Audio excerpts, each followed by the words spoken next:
Hi, welcome to YoYo TV. రాష్ట్రంలో గూడు లేని పేదవాడి సొంతింటి కల నిజం చేసే దిశగా కాంగ్రెస్ ప్రభుత్వం అడుగులు వేగవంతం చేస్తుంది. ఇందులో భాగంగానే మంత్రి ఉత్తమ్ కుమార్ రెడ్డి క్షేత్రస్థాయిలో పర్యటించి హుజూర్ నగర్లోని రామస్వామి గుట్ట వద్ద నిర్మిస్తున్న ఇందిరమ్మ ఇళ్ల పనులను స్వయంగా పరిశీలించారు. గత ప్రభుత్వం నిలిపివేసిన ప్రాజెక్టులను పునరుద్ధరించి అర్హులకు త్వరలోనే ఇళ్లు అందజేస్తామని ఆయన స్పష్టం చేశారు. ఈ పర్యటనలో భాగంగా మంత్రి ఉత్తమ్ కుమార్ రెడ్డి కీలక వ్యాఖ్యలు చేశారు.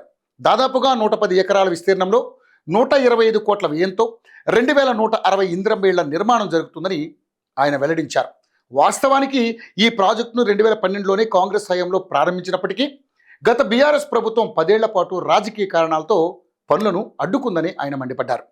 ప్రస్తుతం పనులు చివరి దశకు చేరుకున్నాయని, వచ్చే మార్చి నెలలో ముఖ్యమంత్రి రేవంత్ రెడ్డి చేతుల మీదుగా మొదటి విడతలో 1000 మంది లబ్ధిదారులకు గృహప్రవేశం చేయిస్తామని మంత్రి ప్రకటించారు. ఇక ఇందిరమ్మ ఇళ్ల పంపిణీలో ఎలాంటి అవినీతికి తావులేదని, రాజకీయాలకు అతీతంగా కేవలం అర్హత ఆధారంగానే లబ్ధిదారులకు ఎంపిక చేస్తామని మంత్రి భరోసా ఇచ్చారు. ఇక వైట్ రేషన్ కార్డు కలిగిన ప్రతి పేద కుటుంబానికి ఈ పథకం కింద 5 లక్షల రూపాయలు ఆర్థిక సాయం అందుతుందని, సొంత స్థలం లేని వారికి స్థలంతో పాటుగా నగదు కూడా ప్రభుత్వం అందజేస్తుందని ఆయన గుర్తు చేశారు. ఇక లబ్ధిదారుల ఎంపికలో ఏవైనా అక్రమాలు జరిగితే కఠిన చర్యలు తప్పవని అధికారులను హెచ్చరించారు. హుజూర్ నగర్ మోడల్లోనే రాష్ట్ర వ్యాప్తంగా ప్రతి నియోజకవర్గానికి 3500 ఇళ్లు చొప్పున తొలి విడతలో 4.5 లక్షల ఇళ్లను నిర్మించడమే ప్రభుత్వ లక్ష్యమని మంత్రి ఉత్తమ్ కుమార్ రెడ్డి పునరుద్ఘాటించారు.